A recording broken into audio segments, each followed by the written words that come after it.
안녕하세요. 저는 국어를 맡고 있는 김진경 선생님입니다. 그래서 저희 이제 단소고 합격자 발표가 나고, 그래서 이제 예비고1 아이들 방학 때 어떻게 하는지, 그 다음에 단소고 1년 동안 이제 진행을 하면서 학교 성향이 어떤지 여러 가지로 말씀을 드릴게요.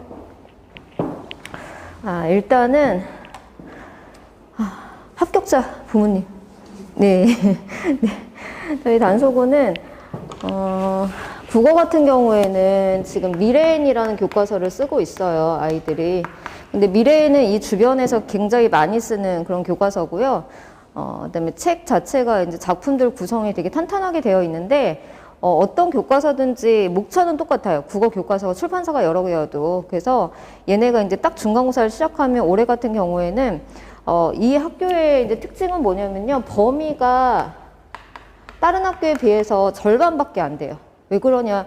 아이들이 많지 않잖아요. 그러니까 선생님 한 분이서 하세요. 국어 선생님께서. 그래서 그게 저는 장점도 있고 단점도 있다 보는데, 시험 대비하는 저로서는 한 분이서 가르치는 게 굉장히 좋아요. 왜냐면 어떤 학교는 세 분이서 들어가거든요. 그러면 선생님마다 가르치는 게 다 달라요. 그러면 그거를 필기를 다 조합을 해가지고 이제 이거를 이 반에선 얘기했는데 여기선 또 안 해요. 그럼 그걸 다 조합을 해갖고 이거 나오냐 안 나오냐 애들 시켜가지고 여쭤봐라 막 이렇게 하는데, 이거는 이제 한 분이서 하시고, 그 다음에 또 하나는 온라인으로 이제 이렇게 올려주시잖아요. 그럼 자료는 동일한 거예요.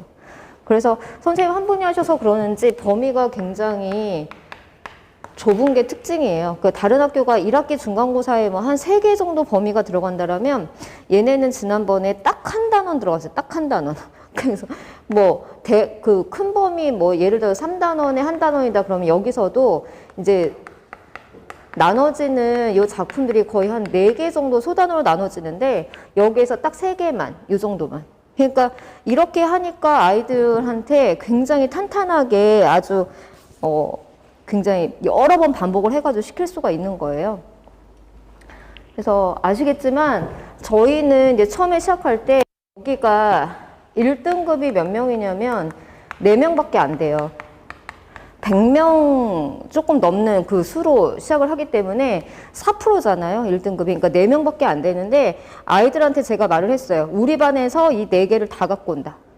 1등급은 다 들어와야 된다. 그래서 이제 그걸 목표로 이제 가는데, 정말로 이 반 안에 저희 그 구성원 안에 전교 1등에서 10등까지 아이들 다 들어가 있어요. 그래서 그 아이들이 이제 국어도 전교 1등을 찍고 오고 1등급은 저희가 다 가지고 오죠. 그러면 그렇게 하는 아이들이 다른 과목도 다 같이 똑같이 나온다는 얘기거든요. 그래서 전교 등수권, 전교권 안에 들어가 있는 애들이 다 구성이 돼 있고, 처음에 얘네가 시작할 때 거의 그래도 뭐냐면 막 에이스인 애들이 다 시작을 한 건 아니거든요. 그 안에는 힘든 아이들도 있었는데, 처음에 아이들 들어올 때 제가 물어봤어요. 아무래도 이게 일반고랑 다르기 때문에 들어올 때 롤 해야 안 해? 그 게임 아시죠? 롤. 제가 담배보다 더 싫어하는 게 롤인데요. 애들한테 뭐라고 하냐면, 롤을 하느니 담배를 펴. 이렇게 말을 하거든요. 그러면 정말 담배 펴도 돼요? 이렇게 얘기를 하는데, 그 정도로 안 좋은 게 롤이에요. 그래서 롤 해 안 해? 해가지고 해요. 그럼 너 이쪽. 안 해요. 이쪽. 그래서 이 첫날 첫 시간에 반을 나눠갖고 수업을 했어요. 롤하는 새끼, 안 하는 새끼. 이렇게 앉아. 이렇게 해놓고 계속 아이들한테 얘기를 했어요. 롤을 하면 나랑 갈 수 없다. 그래서 이제 어떤 어머니가 따로 부탁하실 정도로 게임 시간이 너무 많은 거예요. 그래가지고 그런 아이를 이제 처음에 상담하고, 근데 상담도 그렇게 저는 되게 심각하게 하지 않아요. 그래서 이렇게 가볍게, 근데 애들이 따라올 수 있게 해가지고 그런 걸 안 해야 갈 수 있어. 근데 걔가 지금 전교권이에요. 그렇게 시작하는 애들이. 그래서 저희 이제 구성원 자체가 굉장히 좋고, 그 다음에 이 안에 들어오는 아이들은 무조건 1등급으로 전교권 안으로 들어가서 수시로 가게 만드는 거고요. 그다음에 단속으로 가는 이유는 수시로 목표를 삼고 가기 때문에 그게 맞다고 저는 봐요. 자, 그래서 예비고1 단계가 굉장히 중요한데요. 얘네 학교가 범위가 적고 다른 학교에 비해서 쉬운 건 맞아요. 그런데 그 안에서 1등과 2등이 나눠지는 거 0점 몇 점 차이거든요. 요번에 저희 아이들도 1, 2등급, 3등급까지 나눠지는 게 상위권 애들이잖아요. 굉장히 작은 점수 차이로 벌어지거든요. 그러니까 완벽한 100점이 나와야 돼요. 그러려면 뭐냐면 선생님이 점점점 뒤로 갈수록 시험을 어렵게 내세요. 첫 중간고사는 굉장히 쉬운데 그다음에 2학기는 애들이 와 뒤통수 맞았어요 할 정도로 굉장히 어렵게 내시는데요. 1학기는 뭐냐면 문학의 전범위를 다 짚으세요. 뭐 시, 소설, 뭐 희곡해가지고 문학의 전범위를 다 짚는 거고 2학기는 뭐냐면요. 여기에 이제 문법도 들어가요. 의문의 변동이라고 문법 들어가고 2학기는 고전문학이에요. 고전문학에다가 플러스 중세국어예요. 요번에 저희 애들 이제 기말고사 앞두고 있는데 요거 파트 들어가거든요. 애들이 미쳐요. 그래서 여기서에서 이제 관건이 여기서 등급이 벌어질 텐데요. 여기가 여름방학에 제가 당연히 여름방학에 요 4주를 짚어줘요. 요거 할 거를. 그런데 4주만으로 2학기에 고전문학과 중세국어를 하는 거는 그냥 우리가 했던 거를 약간만 돌려주는 그런 거거든요. 그러니까 어떻게 해야 되냐면 여기 2학기까지 과정을 지금 저희가 2월까지 다 만들어 놓고 올라가야 돼요. 그래서 하나도 안 한 상태에서 제가 받으면 내신할 때 너무 힘들기 때문에 아이들이 거의 막 국어는 거의 처음이라고 보시면 돼요. 고등학교 국어는 용어부터가 다르거든요. 그래서 요거를 제가 여기까지 이제 지금 막 달려가지고 2월 말까지 가는 거고요. 이렇게 하는 이유는 내신에 딱 들어갔을 때 제가 펴놓으려고 하는 거예요. 내신 때는 정말 그 범위를 딱 주입시켜가지고 반복해주고 서술형 외우게 하고 이것도 너무 벅찬데 개념 자체도 없으면 너무 힘들거든요. 그러니까 개념을 만드는 과정이라고 보시면 돼요. 자, 그래서 문법은요. 얘네가 2학년 올라가면 지금 문학밖에 안 배워요. 다른 학교랑 퀄리가 굉장히 달라요. 단속어는. 그런데 1학년 때는 다 배워요. 문학도 배우고 문법도 배우고 전범위가 다 들어가거든요. 그래서 문법을 일단은 이게 가장 어렵기 때문에 8주 과정으로 들어가는데요. 1학기 첫 중간고사에 들어가는 게 중간고사에 문법 들어오거든요. 의문의 변동이에요. 그래서 의문부터 해가지고 아까 말씀드렸듯이 2학기 기말에 보는 게 뭐냐면 중세국어예요. 이것까지 지금 다 정리를 할 거예요. 8주에 걸쳐서 탄탄하게 가져갈 거거든요. 그래서 8주 과정으로 해가지고 어떻게 할 거냐면요. 자기네 얘네 미래엔 교과서의 문제만 풀리는 게 아니고 제가 시험 대비할 때는 미래엔 뭐 천재바 또는 뭐 신사고 뭐 해가지고 이 주변에서 쓰는 한 5개 정도의 교과서의 문제를 싹 다 주거든요. 그러니까 선생님들이 미래엔 것만 내시는 게 아니에요. 예시는 다른 타 출판사에서 가져오시기 때문에 방학 때 얘네 건 물론 풀리지만 얘네 것도 다 싹 다 모아가지고 계속 숙제로 내줄 거예요. 그러니까 이미 얘네는 시험 들어가기 전에 다 문제를 풀고 들어가는 거죠. 그 다음에 어디까지 가냐면요. 수능 기출까지 가요. 그래서 문법 같은 경우에는 중간에 더 빨리 끝나지만 2월 말까지 계속 숙제를 내주면서 개념을 잊어먹지 않게 할 거고요. 그랬을 때 3월이 딱 개학이 되잖아요. 그럼 얘네 첫 모의고사가 있고 그 다음에 4월 말부터 중간고사가 있어요. 이 2개의 시험을 다 이게 대비를 해야 되는 건데 얘네도 상위권 애들은 이 시험 점수에 굉장히 민감해요. 그래갖고 너 모의고사 몇 점 맞았어? 하면서 막 들어오면서 막 얘기를 하거든요. 모의고사하고 중간고사 100점 가지고 100점 목표로 가는 거예요. 그래서 중간고사 같은 경우에는 첫 시험이 100점이 나오지 않으면 저랑 지금 하는 녀석 중에 계속 100점을 찍는 아이가 있어요. 걔 같은 경우에는 100점 딱 찍어 나야 이제 1등급이 정말로 이렇게 좀 정확한 거고요. 만약에 선생님 저 2개 틀렸어요. 그러면 얘네 학교에서도 이 2개는 1등급을 보장하지 못해요. 그래서 너 왜 이렇게 많이 틀렸어? 왜 이렇게 저희가 얘기를 하거든요. 3개 틀렸어요. 그러면 너 개망했다 막 이러는데 저희 여기 들어온 저하고 수업하는 아이들은 다 수시로 갈 전교권 아이들이기 때문에 이거 한 개 막 그 서술형에서 0.1점 깎였어요. 막 수행평가 1점 깎였어요. 이렇게 수행평가 깎여오면 저한테 뒤지게 혼나거든요. 왜냐하면 수행평가는 그냥 만점 받아놓고 저하고 여기서 필기해서 이제 100점을 맞아야 전교 1등, 이제 1등급이 나오기 때문에 1등급이 4명밖에 안 돼요. 그러니까 잠깐 실수하면 이건 정말로 등급이 나올 수가 없어서 이걸 목표로 가는 거예요. 그렇기 때문에 지금 여기서 4월 중간고사에서 바로 문법이 들어오잖아요. 그러니까 여기에서 중간에 끝나더라도 얘를 잊어먹으면 안 되니까 계속 2월 말까지 이 개념을 가져가고 3월 딱 개학하면서 저는 바로 내신 들어가거든요. 선생님 진도 빼는 거 상관없어요. 왜 이미 예상 진도를 알고 있기 때문에 그 진도 잡아갖고 계속 뺄 거예요. 그래서 바로 이렇게 이어지게 문법은 갈 겁니다. 그러니까 걱정 안 하셔도 돼요. 그래서 아이들 이제 수능 기출문제까지 풀리고 그 다음에 야 이게 강남권에서 나오는 문법 문제라고 해서 내신 기출문제까지 풀리고 마무리해서 갈 거예요. 그 다음에 현대시인데요.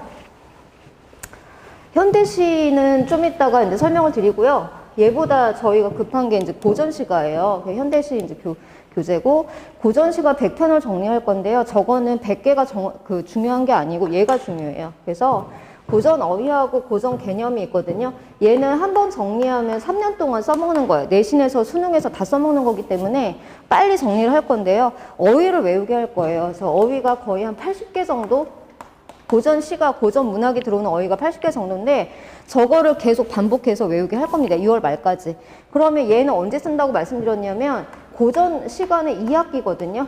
그러면 여름방학이 있잖아요. 중간에. 지금 해놓고 여름방학에 4주 동안 요거를 반복시켜서 다시 2학기를 준비를 할 거예요.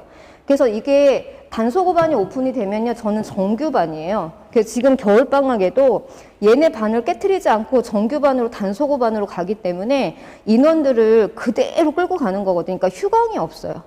그래서 어머니들이 1학기 때 같은 경우에 첫 시험 끝나고 애들이 힘들어하니까 선생님 한 2주 정도 휴강해달라고 막 이러셔가지고 휴강을 하는데 2주까지는 안 해요. 왜냐하면 애들 감이 너무 많이 떨어지기 때문에 한 주 정도 이렇게 휴강을 해주고 그 다음에 바로 수능 수업 들어가고 그 다음에 또 내신 들어가고 이렇게 하거든요. 그래서 그렇게 쭉 이어지는 반이니까요. 정규반이에요. 정규반. 그래서 고전어휘 정리해가지고 이것도 지금 이거는 이제 저기예요. 선 오픈한 반이고 2월 말까지 계속해서 계속 개념을 돌릴 겁니다. 자, 그 다음에 이제 문학 개념 정리인데요. 요거는 저랑 수업을 하게 되면 매 방학마다 듣게 될 거예요. 고3 애들 수능 전에도 다시 한번 돌려주는 게 문학 개념 정리거든요. 그래서 이거만 알면 정말로 애들이 시험을 그냥 찍는 게 아니고요. 알고 풀어요. 개념을 이걸 다져줘야 되거든요. 그래서 시문학에서 쓰는 개념이 100개 정도 되고 산문문학이 80개 정도 되는데 이거는 겨울방학에 듣고 또 여름방학에 듣고 또 겨울에 듣고 여름에 듣고 해가지고 얘네가 고2 가면은 다른 학교는 뭐 엄매, 화작 막 이렇게 선택하게 돼 있어요. 독서 막 이러는데 얘네는 그냥 1년 내내 문학만 하겠다라고 지금 커리가 나왔어요. 그래서 제가 부모님들한테 이거 컴플레인 하셔야 된다. 그래서 이거 문학만 하시면 안 되고 아이들한테 좀 학교에서 이렇게 좀 섞어야 된다라고 말씀을 드렸는데 선생님께서 정하셨어요. 그래서 문학만 가겠다 하셔서 그러면 얘네 학교는 정말 문학의 2학년 때부터 이 개념 싸움이거든요. 그래서 요거는 철저하게 해고 갈 거고요. 요걸 해놓으면 아이들이 국어의 딜레마가 뭐냐면 둘 중에 하나 찍는 거예요. 다 지웠어요. 그런데 2개가 남잖아요. 찍으면 틀려. 이게 국어의 딜레마거든요. 누구나 다 경험을 해봤을 텐데 이거 왜 틀리냐면 이 개념을 몰라서 그래요. 그래서 개념을 알면 선생님이 이렇게 선지를 만들어 내시는데 다 지금 단속어도 다 이중선지로 구성이 들어와요. 시험 자체가. 개념을 알아서 얘와 얘가 관계가 있는지를 봐야 돼요. 네. 그리고 이제 시험 보고 나서 이번 중간고사 때가 2학기 중간고사 때가 좀 문제가 있었는데 시험 보고 났는데 딱 답을 보니까 이게 2개가 답이에요. 선생님은 하나라고 하시는데 그래서 제가 아이와 함께 저는 전면에 나서지 못하고 이제 아이한테 계속 컴플레인해 해가지고 답을 고쳤죠. 자, 그런 거 이제 있으면 저 같은 경우에 시험지 빨리 보내라. 끝나고 나서 그날 빨리 보내거든요. 그럼 쫙 훑어가지고 이상한 선지가 있거나 또는 답이 오답이거나 이러면 그 정정 기간이 있어요. 거기에 빨리 이제 얘기를 말씀을 드려야 되는 거예요. 그래갖고 저희 애들 이제 선생님 저 등급 하나 올랐어요. 그랬거든요. 네, 그렇게 가는 거죠. 그래서 개념이 굉장히 중요해서요. 요거는 매 방학마다 한다고 생각하시면 돼요. 자, 그 다음에 아까 말씀드렸던 현대시인데 요거는 저희 1학기 중간고사 아니면 1학기 기말고사에 들어올 거예요. 그래서 한 단원이 작품이 갈래별로 4개가 들어갔는데 이걸 선생님이 잘라서 하시더라고요. 한 번에 가시기는 되게 부담스러우신 거예요. 그래서 선생님 자체가 양을 많이 나가시는 분이 아니기 때문에 그 선생님이 그대로 가신다라면 그래서 선생님 자체가 한 소단원 3개 정도 이게 가장 이제 맞으시는 것 같아요. 그런데 그래도 1학기 중간고사나 기말에 이게 현대시 파트가 들어갔는데요. 얘네가 외부 작품이 아예 안 나오는 학교가 아니에요. 교과서만 충실하게 하는 학교가 아니고 그래도 외부 작품을 넣으세요. 왜냐하면 선생님도 딱 열어보니까 애들이 잘하는 거예요. 그러니까 외부 작품을 1-2개 넣어갖고 거기서 등급 결정을 하시더라고요. 왜냐하면 서술형도 애들이 완벽하게 쓰거든요. 그래서 저 같은 경우에는 서술형 준비를 4번을 돌려요. 4번. 남자애들 쓰는 거 되게 싫어하잖아요. 근데 숙제를 딱 들어와서 검사할 때 제가 하나하나 다 검사를 하는데 숙제를 다 풀어왔어도 이제 실장님한테 이렇게 문자가 갈 거예요. 뭐 숙제 완성도, 그다음에 그날 진도, 뭐 테스트 결과 해갖고 아주 자세하게 문자가 가는데 거기에 우리 애는 다 풀어왔음에도 불구하고 20%로 가요. 그럼 그건 뭐냐면 오답이 안 된 거예요. 그다음에 10%. 문제만 풀고 채점을 안 해온 거예요. 그건 숙제가 아니거든요. 그래서 아이들한테 그걸 이제 숙제시키고 그걸 습관을 들이는데 좀 걸려요. 한 달 정도, 한 달 좀 지나면 아이들이 따라오는데 아, 풀었는데 왜 10%예요? 막 이러거든요. 근데 제 마음에 들지 않는 거예요. 하나하나 다 검사를 하면서 가는데 만약에 서술형은 서술하시오가 있어요. 그런데 애들이 이 문제는 당연히 패스해요. 안 풀어요. 남자애들이잖아요. 절대 쓰는 거 싫어하거든요. 서술하시오. 이 서술자만 보면 아, 너는 그냥 패스. 그러면 제가 남겨하고 다 쓰고 가 하거든요. 굉장히 중요해요. 얘네도 서술형이 거의 30점, 40점이 들어오는데요. 단답형도 있지만 학습활동에 나오는 것처럼 이렇게 써야 되는 것들도 있어요. 그래서 만약에 한 줄을 쓰려면 저희가 이거 연습할 때는요. 현장에서 한 줄을 써내려면 연습할 때는 3, 4줄을 자기가 써야지만 이걸 정리해서 쓸 수가 있거든요. 그래서 거의 서술형까지도 완벽하게 쓰는 걸 연습해서 이제 들여보냅니다. 자, 현대시는 그래서 아이들한테 독해법인데요. 요거는 한 번 갖고는 안 되지만 요번에도 독해법은 알려줄 거예요. 그래서 이 현대시 같은 경우에도 여기다가 무늬를 치면서 저희가 밑줄 치면서 이렇게 가는 거거든요. 아이들 처음에 이거 알려주면 굉장히 힘들어해요. 번거롭거든요. 그런데 이것만 터득을 하면 낯선 시 들어오는 거 겁내지 않아요. 그래서 아이들한테 이게 숙제해올 때 선지가 있으면 이거 근거 잡아오라고 해요. 그럼 애들이 비문학은 근거를 잡지만 현대시를 어떻게 근거를 잡냐 굉장히 황당해 하는데 잡을 수 있거든요. 읽는 거예요. 애들한테 현대시를 어떻게 읽어야 되지? 라고 하면 거의 대부분의 애들이 가슴으로 읽어야죠 라고 말을 해요. 여기 있죠? 가슴으로 읽어야죠. 근데 됐고 손으로 읽는 거야. 국어는 다 손으로 해야 돼요. 그러니까 내신 같은 경우에 어머니들이 저한테 선생님 써머리 애들 손필기본 선생님 주시나요? 막 이렇게 말씀하세요. 물론 아이들한테 여기 보시면 제가 시험 때 이거는 모의고사고요. 그게 안 들어가네. 네, 이렇게 핵심 정리본이 들어가요. 내신 때 아이들한테 나눠주는 핵심 정리 자료예요. 여자애들은 이걸 해줄 필요가 없어요. 근데 남자애들은 절대 정리를 안 하기 때문에 써머리 절대 안 하거든요. 정말 꼼꼼한 아이들은 해요. 저희 반에서 한 2명 정도는 하거든요. 정말 꼼꼼. 걔네는 1등급을 놓치지 않거든요. 그런데 대부분 아이들은 알아요. 그냥 눈으로만 보죠. 근데 그건 정리가 안 된 거기 때문에 정리본을 주고요. 이건 1차 정리본이에요. 빈칸이 몇 개 없잖아요. 2차, 3차로 갈수록 뒤로 갈수록 이제 이게 다 빈칸이에요. 저희 직전 대비 때는 아예 여기를 다 뚫어버려요. 다 써. 다 쓰고 들어가거든요. 100점이에요. 그러니까 내신은 그런 식으로 이제 정리를 해서 갈 거고요. 그 다음에 이거는 저희 내신이나 지금 수능 수업할 때 무조건 테스트 자료인데요. 전주에 배운 걸 오자마자 이제 제가 질문 받고 그 다음에 테스트 자료를 줘요. 그 다음에 애들이 테스트 보는 사이에 제가 돌아다니면서 하나하나 숙제 완성도를 보는 건데요. 이거는 어떻게 하는 거냐면 숙제를 한 것 중에서 제가 약속을 해요. 절대 밖에서 내지 않겠다. 이걸 또 한 번 하는 거는 얘가 어느 정도의 숙제 완성도가 있냐를 보는 건데 푸는 것부터 달라요. 숙제 안에서만 냈기 때문에 이 1, 2, 3, 4, 5번 선지를 문제로 만들어 버리는 거예요. OX. 이렇게 가는 거거든요. 그럼 아이들이 객관식일 때 이렇게 찍어놓고 얘네 절대 안 보잖아요. 얘네가 선지로 나오면 이런 게 있었나? 이렇게 얘기를 하거든요. 분명히 있었거든요. 네. 그래서 이거를 한 거의 70개, 80개 한 번에 OX 문제를 그렇게 보거든요. 그러면 숙제를 열심히 하는 애들은 팍 하죠. 통과해요. 그런데 그냥 대충 해갖고 온 애들은 여기서 걸려요. 그래서 제시를 2번, 3번에 걸쳐서 보게 되고요. 이걸 2번, 3번 보면 이제 OX를 외우거든요. 그 외우게 하는 게 저의 목표예요. 내신은 계속 반복시켜가지고 외우게 해갖고 그래야 100점이 나오는 거 그냥 100점 나오지 않거든요. 네, 그래서 이렇게 가는 거고 요건 내신 때 저희가 달려가면 되는 건데 이걸 위해 개념을 먼저 만드는 거거든요. 그 작업을 저희가 지금 하는 거예요. 그래서 네. 요거는 그래서 저희 현대시 이제 하게 되면 교재예요. 그래서 처음에 독해법으로 들어가니까 제목이 먼저 시작을 해요. 그 현대시의 제목을 애들 절대 안 보는데 이게 키포인트거든요. 그래서 제목을 어떻게 봐야 되느냐부터 짚어가지고 독해법 하나하나를 방법을 알려주는 것들이에요. 그래서 현대시 독해법 하면서 얘네 1학년 과정에서 들어오는 그 내신 그 바운더리에서 이제 많이 쓰는 그 작품들을 가지고 독해 연습을 시킬 거예요. 네. 그 다음에 요거는 저희 문제풀이 단계인데요. 요번에 그 문법을 나갈 때도 문제풀이 단계가 1, 2, 3, 4단계로 나가요. 단계별로 이렇게 그 문제를 맞춰갖고 가는 거거든요. 그래서 처음에는 가장 쉬운 자습서 평가 문제집 단계로 나가는 거고요.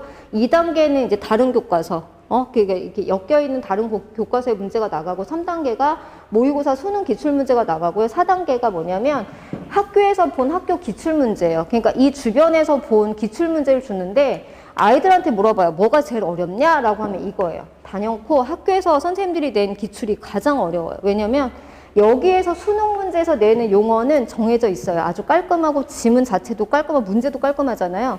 그런데 학교의 문제, 학교의 기출문제는 선생님들의 개성이 담겨 있거든요. 굉장히 어려운 거예요. 그래서 이런 거 하면서 이게 똑같은 용어가 봐봐. 이 학교에서는 A라고 했는데 여기선 B라고 하고 C라고도 할 수 있어 라고 하면서 애들한테 다 보여주는 거예요. 지금 예비고1 아이들 그 언어 수준을 보시면요. 제가 뭐라고 하냐면 외국인들이라고 제 말을 해요. 외국인 분들이 이렇게 어려운 국어를 배우시냐고 참 힘드시겠다고 이렇게 말을 할 정도거든요. 다 똑같아요. 아이들 시작점이. 그래서 저희 아이는 한자도 공부를 안 했고, 뭐 책도 많이 안 읽었고 막 이러시잖아요. 다 똑같아요. 책 많이 읽은 애도 이거는 입시 파트예요. 입시 파트이기 때문에 입시에 맞춰진 거여서 모든 애들이 다 처음 하는 거거든요. 그러니까 어떻게 해야 되냐면요. 만약에 교과서에 뭐 발상? 막 이런 말도 애들 되게 어려워하거든요. 발상에 대한 이런 단어가 있으면 이 단어를 변형해서 어떻게 말을 할 수 있는지까지 다 얘기를 해줘야 돼요. 준비를 하면서, 내신 준비를 하면서 이 말이 이렇게도 나와 해놓고 어떻게 하겠어요? 그거 다 외우게 만들겠죠. 그래서 100점이 나오는 거예요. 그래서 내신은 내신 때 가서 짧은 건 아니지만 길게 4회를 반복을 해갖고요. 범위 자체를 4번, 5번을 반복을 시키거든요. 애들이 처음 중간고사는 딱 건드리면 지겨우니까 그만해요. 이러거든요. 100점이에요. 지겨우니까 그만 좀 해요. 100점이거든요. 이번에 저희 첫 중간고사는 그때 막 코로나 막 있고 막 그래가지고요. 줌으로 진행하고 막 난리를 쳤어요. 그런데도 애들이 잘 봤거든요. 네. 그래서 이런 식으로 이제 내신 대비는 시작이 할 거예요. 그래서 방학 때는 이제 내신 대비 1년을 데리고 가기 위한 철저한 개념 준비 단계라고 보시면 되고요. 충분히 얘네 학교에 대한 어떤 자료라든지 뭐 그 정보 같은 거 많이 가지고 있기 때문에 걱정 안 하시고 맡기면 열심히만 따라오면 네, 성적으로는 보장이 될 거라고 저는 생각을 합니다. 여기까지고요. 질문 궁금한 거 있으면 없으세요? 네. 네, 그럼 오늘 여기서 마치겠습니다.